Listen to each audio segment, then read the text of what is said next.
రేణుకుమార్. రామ రామ రఘురామ అని పాడుతున్న హనుమా, అంత భక్తి పరవశమా ఓ కంఠమమ్ము గనుమా. హే సూర్యవంశ తేజమున్న సుందరాంగుడు పున్నమి చంద్రుడు, మారాజైనా మామూలుడు మనలాటోడు, మచ్చలేని మనసున్నోడు, జనం కొరకు ధర్మం కొరకు జన్మెత్తిన మహానుభావుడు, వాడే శ్రీరాముడు.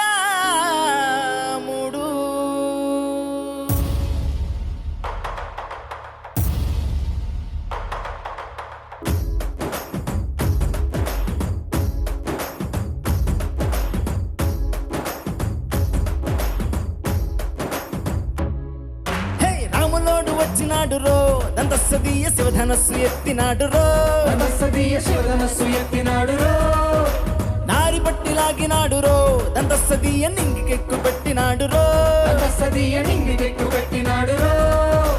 పిల పిల పిల పిల్లుమంటూ ఆకాశాలు కూలినట్టు బల బల బల బల్లుమంటూ దిక్కులన్నీ విరిగినట్టు పిల పిల పిల వెనకరాజు అల్లుడాయరో. రామ రామ రామ రామ రామ రామ రామ రామదండులాగా అందరొక్కటవుదామా. రామ రామ రామ రామ రామ రామ రామ రామదండులాగా అందరొక్కటవుదామా.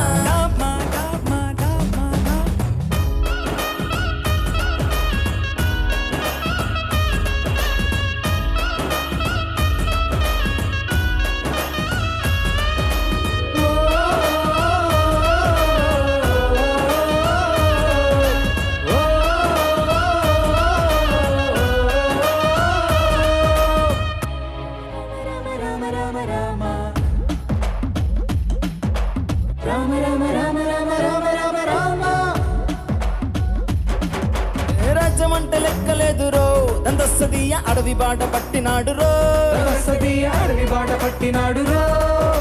పువ్వు లాంటి సక్కనోడు రో దంతస్సదీయ సౌఖ్యమంత పక్కనెట్టరో, దంతస్సదీయ సౌఖ్యమంత పక్కనెట్టరో. బల బల బల మంచుకున్న బతుకునంత పక్కనెట్టి పలుమలపులు గతుకులున్న ముళ్ళ రాళ్ళ దారి పట్టి తన కథనే పూసగుచ్చి మనకు నీతి నేర్పినాడు రో. రామ రామ రామ రామ రామ రామ రామ రామదండులాగా అందరొక్కటవుదామా. రామ రామ రామ రామ రామ రామ రామ రామదండులాగా అందరొక్కటవుదామా.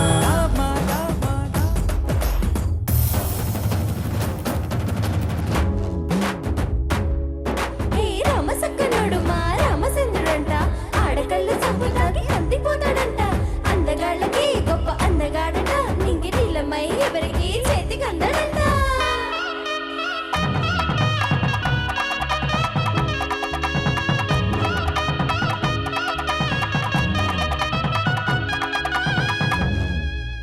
దేవుడల్లి పుట్టినాడు రో దంతస్సదీయ దేవుడల్లి ఎదిగినాడు రో, దంతస్సదీయ దేవుడల్లి ఎదిగినాడు రో. నేలవారు నడిచినాడు రో దంతస్సదీయ పూల పూజలందినాడు రో, దంతస్సదీయ పూల పూజలందినాడు రో.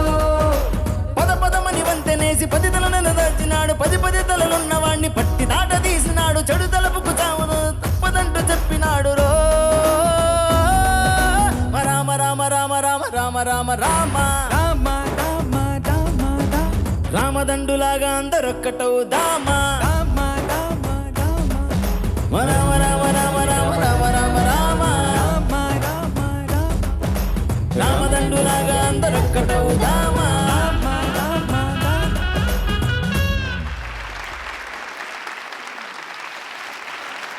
Judges over to you. Renukumar sir, Renu అంటే ఏంటి, మీనింగ్ ఏంటి? మా కులదైవం పేరు అంటే రేణుక ఎల్లమ్మ అమ్మవారు. రేణుకాదేవి అమ్మవారు. అలా కాకుండా రేణు అంటే రేణు రేణు అంటే ఏంటండి మీనింగ్ చంద్రబోస్ గారు? చిన్న కణం, దుమ్ము కణం. రేణు అణురేణు పరిపూర్ణ అన్నారు. రేణువు ఆ రేణులా ఉంటుంది కానీ దాంట్లో అటామిక్ పవర్ అంతా అందులో ఉన్నట్టు చూడడానికి అంత వినయంగా భక్తిగా కనబడుతున్న అవసరం వస్తే ఎంతైనా నీ సత్తా చూపించడానికి నువ్వు సిద్ధంగా ఉన్నాను అర్థమవుతుంది. ప్రతిసారి మంచి నీ సెలక్షన్ బాగుందమ్మా. Thank you sir. Very good, చాలా చక్కగా పాడమ్మా. ఎనర్జీ అంతా అందులోనే ఉంది. థ్యాంక్ యూ నీకు విషయం చెప్తాను. సార్. నేను శివభక్తుడిని, చెప్పకపోవడమే శ్రీరామనామం అన్నాడు. మీ అందరికీ శ్రీరామనామ శుభాకాంక్షలు చెప్పినా కానీ నాకు బేసిక్గా శివుడు అంటే ఇష్టం. అయితే రాముడికి నాకు విచిత్రమైన సంబంధాలు వచ్చినాయి. మా చిన్నాన్నగారు కాశీ విశ్వేశ్వరరావు ఆయన పేరు. ఆయన ఇప్పుడు లేరు. ఆయన నాస్తికుడు. ఆయన ఫ్రెండ్స్ అందరూ కూడా విరసం రచయితలు, విప్లవ రచయితల సంఘం వాళ్ళు ఉన్నారు కదా, వాళ్ళందరి సర్కిల్ అయింది. కాకపోతే ఆయన ఆవలించినప్పుడు, ఇలాగా నిట్టూర్చి కూర్చున్నప్పుడు, లేచినప్పుడు హే శ్రీరామ్ అంటారు. అది ఒక అలవాటు. అంతే, ఊతపదం. అది జస్ట్ ఊతపదంగా అంటారు తప్ప అది రాముడి మీద భక్తి కాదు, ఏమీ కాదు ఆయనకి. నేను ఆయన కూడా తిరిగి అది విని అది అంటించుకున్నాను. నేను శివభక్తునైనా నేను కూర్చున్నా, నిలబడినా, అప్పుడప్పుడు ఒళ్ళు వీర్చుకున్నా శ్రీరామచంద్ర అంటాను. చూడు మా వాళ్ళని అడుగు చెప్తారు, ఎవరైనా నా దగ్గర పనిచేసిన వాళ్ళు శ్రీరామచంద్ర అంటాను. లేదా ఏదైనా ఆశ్చర్యపోయినా వాడు అలా చేశాడా అంటే రామచంద్ర అంటాను. యాక్చువల్గా రాముడితో మాట్లాడుతున్నట్టు కాదు. కానీ నా భార్య మాత్రం ఆంజనేయ స్వామి భక్తురాలు. ఫలానా సినిమాలో ఫలానా హీరో ఎన్నిసార్లు తొడగొట్టాడు అని కాంపిటీషన్ పెడతారు, తెలుసుగా నీకు? ఎన్నిసార్లు కన్ను కొట్టాడు, ఎన్నిసార్లు తొడగొట్టాడు అని క్విజ్ పెట్టి ప్రైజ్ ప్రకటిస్తుంటారు. అలా మా ఇంటికి వస్తే మా ఇంట్లో ఏ మూల ఏ కార్నర్లో చిన్నవి పెద్దవి కలిపి ఎంతమంది ఆంజనేయ స్వామి విగ్రహాలు ఉన్నాయని ఒక క్విజ్ పెట్టచ్చు. నాకే తెలియదు లెక్క, 20 ఉంటాయో 30 ఉంటాయో. మా ఆవిడకి అలాంటి భక్తి. అందుచేత మా ఇంటి పేరు శ్రీరామ రక్ష అని పెట్టాను. ఆ ఇంటి గృహప్రవేశం కూడా 2004 మార్చి 30న వచ్చింది, శ్రీరామనవమి. దగ్గర 21 ఏళ్ల క్రితం ఆ వేళ గృహప్రవేశం అయింది. సో ఇన్ని లింక్ రాముడితో ఉన్నప్పటికీ కూడా నేనేదో ఓం నమ శివాయ శివభక్తుడిని. బట్ శివభక్తుడిగా చెప్తున్నాను, రాముడి పాట చక్కగా పాడావు. Thank you sir. Renu sir. చాలా బాగా పాడావు.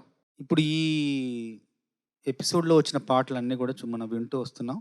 రాముడి గురించి పాటలు, ఒక పాట వందే మాత్రం శ్రీని గారు స్వరపరిచారు, ఒక పాట కీరవాణి గారు, ఇంకొక పాట ఘంటసాల మాస్టర్, ఇంకొక పాట రాజా గారు. ఎవరు వాళ్ళ శైలిలో, ప్రతి ఒక్కరు వాళ్ళ శైలిలో ప్రత్యేకంగా రాముడి గురించి వర్ణించే పాటలకు స్వరాలు సమకూర్చారు. అంటే వాళ్ళ పరిధిలో. ఎలా అంటే ఇప్పుడు రచయితలు కూడా అందంగా రకరకాలుగా వాళ్ళ ప్రత్యేకతలను కనబరిచేలాగా వాళ్ళు వర్ణిస్తుంటారు. ఒక ఆయన కూర్చుండ మా ఇంట కుర్చీలు లేవు, నా హృదయమే నీకు సింహాసనం అంటారు. ఇంకొక ఆయన నా శిరస్సే నీకు నారికేళం అంటారు. అట్లాగా ఇంకొక ఆయన నాకు ఆవాహనలు ఉద్వాసనలు ఏమీ తెలియవు, పూజా విధులు తెలియవు, నేను చేసింది నువ్వు తీసుకో అంటారు. అట్లాగా రచయితలు కూడా కొత్తగా తమ బాణిలో చెప్తుంటారు.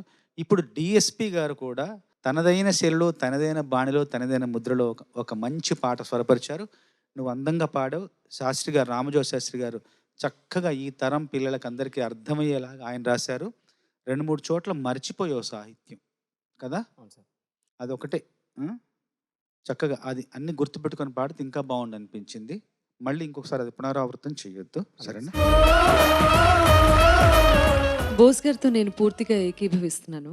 నా అబ్జర్వేషన్ కూడా అదే. ఎంత దిస్ ఇస్ నాట్ అంటే పర్ఫామ్ చేసేటటువంటి ఒక వేదిక కాదు, కాంపిటీషన్ కాబట్టి అన్ని పరిగణలోకి తీసుకోవాలి. కాబట్టి ముందు కాస్త ఐ నో చాలా ఫాస్ట్ బీట్, అందున ఇన్ని లిరిక్స్ గుర్తుపెట్టుకొని పాడడం అనేది కొన్నిసార్లు అక్కడి వరకు గుర్తున్నా కూడా అక్కడికి వచ్చి మర్చిపోయే ప్రమాదం ఉంది. We are humans, humanly possible mistakes ఇవన్నీ. But initial stage of competition కాబట్టి ఫస్ట్ తప్పుగా పరిగణిద్దాం ఇది. కానీ దయచేసి లిరిక్స్ మీద కూడా ఓకేనా? Thank you. అదర్వైజ్ చాలా powerful performance. Thank you madam. ఒరిజినల్గా విన్నప్పుడు ఎంత పవర్ఫుల్గా అనిపించిందో మీ వాయిస్లో ఈ పాట అంతే పవర్ఫుల్గా వినిపించింది Renu Kumar. Thank you very much. Thank you so much madam. Good luck, all the best. Thank you.